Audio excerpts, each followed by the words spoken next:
वर्तमान समय पाणीपाग विभाग लाटेस्ट खबर अनुजाई 100 ରୁ 120 छुईब पवन भयंकर हेब बात्या आईएमडी कला सतर्क आसुची बात्या मंथा बंगोपसागर में आसुथिबा सांभेव बात्या मंथा को नहीं बड़ अपडेट देइछि भारतीय पाणीपाग विभाग।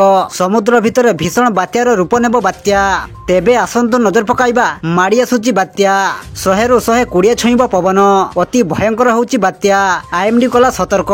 तेबे आसुथिबा बात्यार प्रभाव ओडिशार केउ सब जिल्ला रे अधिक मात्रा रे प्रभाव पकाइबो एवं याकु नै आम भुवनेश्वर स्थित आंचलिक पाणीपाग विभाग पक्षरु कोन रहिछि रिपोर्ट से नै वीडियो रे संपूर्ण अपडेट जानिबा। किंतु ता पूर्वरु वीडियो को गोटे लाइक करंतु एवं वीडियोटी को आपण मानक सांगसाथी मानकु अधिक रु अधिक मात्रा शेयर करंतु। जदि आम चैनल रे आपण प्रथम थर वीडियो देखुछन्ती ताहले एबे ही चैनल को सब्सक्राइब करी पाखरे थिबा बेल आइकन को प्रेस करी ऑल नोटिफिकेशन को ऑन कर रखंतु एवं आपण माने एही वीडियोटी को केउ जिल्ला रु देखुछन्ती हमकु निहाती भाबरे गोटे कमेंट कर जणांतु।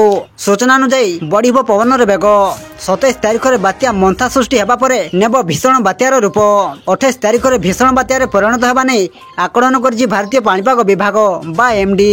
संभाव्य बात्यार नुआ ट्रैक मध्ये जारी करा जायछि। तेबे नुआ ट्रैक रे भीषण बात्यार परिणत हेबा नै आकलन करा जाउथिबा बेले पवन रे बेग 100 किमी छुईबो बोली पूर्वानुमान करा जायछि। पूर्वरु पवन रे बेग 70 ରୁ 80 किमी रहिबा नै सूचना दैथिला पाणीपाग विभाग। एबे ताहा 100 छुईबा नै आकलन करा जाउछि। एबे आंध्र प्रदेश उपकूल मुहां हेउछि संभाव्य बात्या मंथा। वर्तमान पाई ओडिशा को सेते बड़ विपद नहीं किंतु प्रबल रु अति प्रबल वर्षा हेबा नै पूर्वानुमान करिछि पाणीपाग विभाग। 27 तारिख रु 29 तारिख मध्य रे भारी वर्षा हेबा नै पूर्वानुमान करा जायछि। विशेष करी मालकानगिरी और कोरापुट रे प्रबल रु अति प्रबल वर्षा हेबा नै संभावना रहिछि।